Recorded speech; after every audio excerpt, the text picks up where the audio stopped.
Assalamualaikum warahmatullahi wabarakatuh. Saya Ferry Tirtoni, dosen dari Universitas Muhammadiyah Sidoarjo, jurusan PGSD dari Fakultas Psikologi dan Ilmu Pendidikan.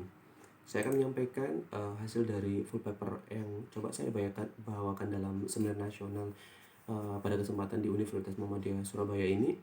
Izinkan saya untuk menyampaikan. Bismillahirrahmanirrahim.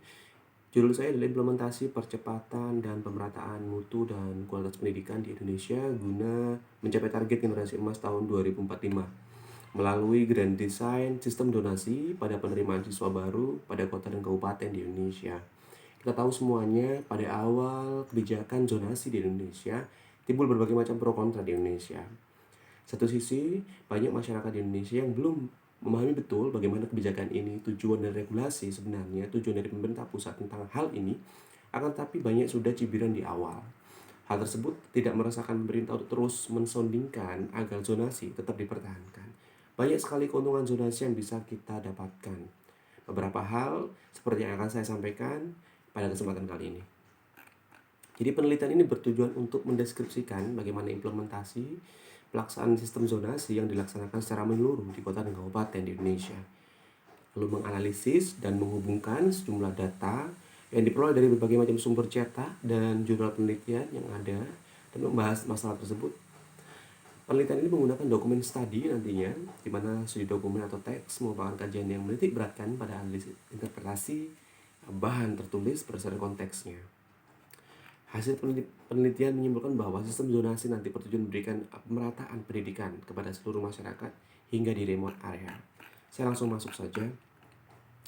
Setiap memasuki awal tahun pelajaran baru, keresahan pasti melanda para orang tua di Indonesia, di mana putra-putrinya akan masuk ke jenjang pendidikan yang lebih tinggi.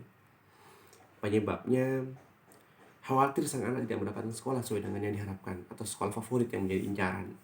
Sistem zonasi akan menitik beratkan pada tidak adanya sebuah label sekolah favorit dan tidak favorit. Semua akan distandarkan sehingga sekolah yang biasa akan diberikan sebuah regulasi dan treatment. Guru-guru akan dilakukan rolling sehingga guru-guru yang memiliki sumber daya manusia yang baik, yang unggul, tidak hanya berfokus pada satu titik sekolah SMP maupun SMA saja, tapi guru-guru itu bisa mendiseminasikan keilmuannya ke berbagai macam sekolah-sekolah yang berada pada jalur uh, jalur rute yang ada dalam konteks kecamatan maupun kabupaten kota yang ada dalam mereka, atau kita sebut sebagai rayon mereka.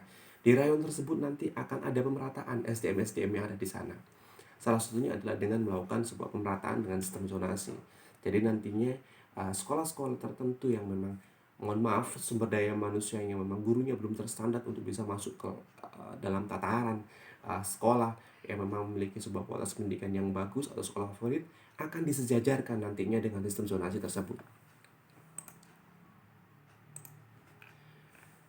Jika saat ini masih mengundang pro kontra dan muncul resistansi, rasanya itu terjadi karena PPBD zonasi masih baru dan belum tersosialisasikan dengan baik. Kebijakan itu jelas bertujuan memeratakan kualitas sekolah melalui sistem zonasi. Diharapkan masyarakat tidak lagi mengenal istilah sekolah favorit. Sayangnya, kebijakan ini dimaknai berbeda oleh masyarakat. Ada pro kontra terjadi. Apakah itu sebuah hal yang merisaukan? Tentunya tidak, kalau kita bisa mensosialisasikan dan masyarakat itu mau untuk melakukan sebuah literasi dengan membaca ataupun bertanya kiranya. Kiranya upaya untuk mengubah pola pikir dan paradigma baru dalam PPD zonasi masih membutuhkan sosialisasi penjelasan. Sebagaimana diketahui, Permendikbud tersebut muat banyak tentang mengenai cara penerimaan peserta didik baru. Satu poin penting dari regulasi tersebut adalah adanya perubahan acuan yang digunakan untuk menentukan diterima atau tidak seseorang calon siswa di sekolah negeri yang bersangkutan, ya. Bila sebelumnya mereka berada pada sebuah rayon, kecamatan ataupun kota tersebut, maka mereka tidak boleh meninggalkan rayon tersebut dan mereka harus tetap stay di sana dan mencari sekolah yang ada di sana. Dengan tujuan apa? Agar pemerataan terjadi, agar siswa tidak bertumpuk pada satu titik di kecamatan ataupun subrayon tertentu. Nah, hal tersebut tentunya juga akan juga berimbas pada sebuah pemerataan pada kualitas guru-guru yang akan dilakukan perollingan, sehingga guru-guru itu bisa berada pada posisi atau pos-pos sekolah yang memang nantinya bisa sebarannya bisa memberikan sumber daya itu kemudian rata dan guru-guru bisa Tidak hanya guru unggul yang berkumpul pada satu titik sekolah favorit, tapi juga bisa merata ke sekolah-sekolah lainnya. Sistem zonasi dapat menghadirkan sebuah populasi kelas heterogen, sehingga akan mendorong kreativitas pendidik dalam pembelajaran di kelas nantinya. Populasi yang ada di dalam sebuah kelas harus heterogen. Salah satu arah kebijakan zonasi ini adalah meningkatkan keragaman peserta didik di sekolah, sehingga nantinya akan menumbuhkan miniatur-miniatur kebinekaan di sekolah. Mendikbud mengingatkan pentingnya penguatan tripusat pendidikan terwujud ekosistem pendidikan yang baik menjadi tujuan jangka panjang yang ingin dicapai melalui sistem kebijakan zonasi. Peranan sekolah, masyarakat, keluarga dipandang sama penting dan menentukan kebijakan keberhasilan pendidikan anak. Inilah inti dari ekosistem pendidikan yang membangun lingkungan pendidikan yang baik, di mana ada hubungan positif antara sekolah, masyarakat, keluarga, sesuai dengan filosofi Ki Hajar Dewantara. Sistem zonasi bertujuan memberikan pemerataan pendidikan kepada seluruh masyarakat hingga di remote area. Pemerintah melalui kebijakan pendidikan dan yang ada saat ini, Kementerian Republik Indonesia menerapkan kebijakan zonasi sebanyak 90%. Aturan zonasi ini sebenarnya dibuat oleh pemerintah dengan tujuan pemerataan kualitas pendidikan di seluruh Indonesia. Sistem zonasi bertujuan untuk memberikan akses dan keadilan dalam pendidikan bagi semua kalangan masyarakat. Sistem zonasi bertujuan memberikan pemerataan pendidikan kepada seluruh masyarakat hingga yang berada di remote area. Sehingga pada dasarnya anak bangsa memiliki hak yang sama nantinya melalui sistem zonasi tersebut. Maka tidak boleh ada diskriminasi. Hak eksklusif, kompetisi yang berlebihan untuk mendapatkan layanan pemerintah. Intinya sekolah negeri harus memproduksi layanan publik yang cirinya non-excludable, non-rivalry, non-discrimination. 3 hal tadi. Diharapkan sistem ini bisa menghapus diskriminasi dan hak eksklusif yang selama ini masih muncul. Berikutnya, sekolah negeri itu memproduksi layanan publik. Cirinya harus non-exclude, non-rivalry, non-discrimination. Dengan ini nantinya akan mempercepat pemerataan dan akselerasi mutu kualitas pendidikan di Indonesia, guna mempersiapkan generasi unggul era emas Indonesia 2045. Kewajiban pemerintah dan sekolah adalah memastikan semua anak mendapat pendidikan dengan memperhatikan hak.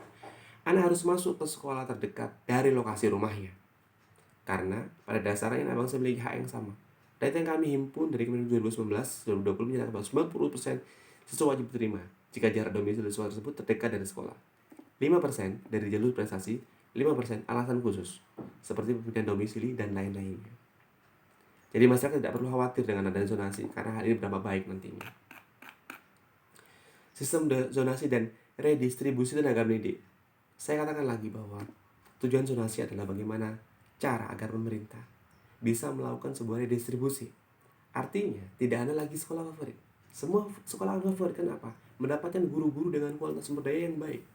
Di mana guru-guru yang sumber daya masih kurang mumpuni akan terus dilakukan sebuah pelatihan dan sebuah diklat, sehingga mereka semuanya akan mendapatkan sebuah standarisasi yang sama.